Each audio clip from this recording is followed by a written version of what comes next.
Susan, dahil sa malakas na hangin na dala nitong Super Typhoon na Uwan kagabi ay nawalan po ng kuryente dito sa syudad ng Dagupan. At sa mga oras na ito, hindi pa rin bumabalik yung supply ng kuryente. Tila nagsayawan ang mga puno sa Dagupan City, Pangasinan mag-aalas 11 kagabi dahil sa malakas na hangin dala ng Bagyong Uwan. May mga punong bumagsak at yerong nabaklas dahil sa malakas na hangin. Sa paglandfall ng super bagyo, mas lalong lumakas ang ulan sa lungsod. Naanod ang mga styrofoam at basura sa ilang pangunahing kalsada dahil sa naranasang pagbaha. Sa kabilang banda ng ibabaw ang bayanihan sa kasagsagan ng kalamidad. Nagtulungan ang mga residente at motorista na alisin ang mga puno at kawayang nakahambalang sa Perez Boulevard at sa bahagi ng Bunuan Gazette. 3 oras bago ang paghagupit ng Bagyong Uwan, ni-rescue ang pamilyang ito sa Sitio Fishery sa Barangay Maluwad. Binuhat at isinakay sa barangay rescue vehicle ang 3 bata at gamit ng mga residente sa kaisinunod ang ilan pang kaanak kabilang ang sanggol.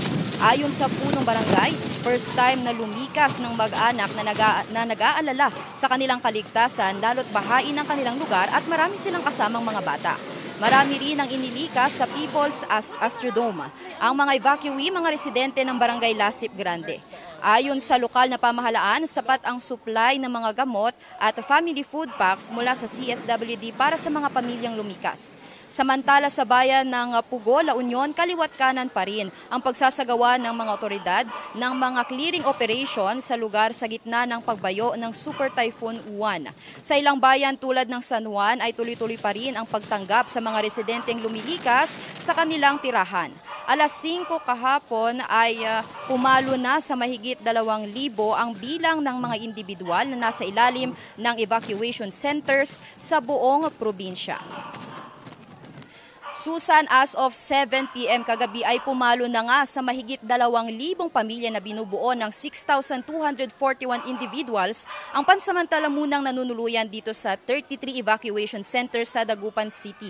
Dito sa People's Astrodome, isa sa mga tinututukan ng lokal na pamahalaan ay ang kalusugan ng mga residente. May mga ilan daw na nagkakasakit tulad na lamang ng ubo, lagnat at sipon, pero agad naman daw ito nga naagapan ng City Health Office para hindi na rin magkaroon ng hawaan pa dito sa loob ng evacuation center. Yan muna ang mga unang balita mula rito sa Dagupan City. Balik sa inyo, Susan. Maraming salamat, Sandy Salvacio ng GMA Regional TV.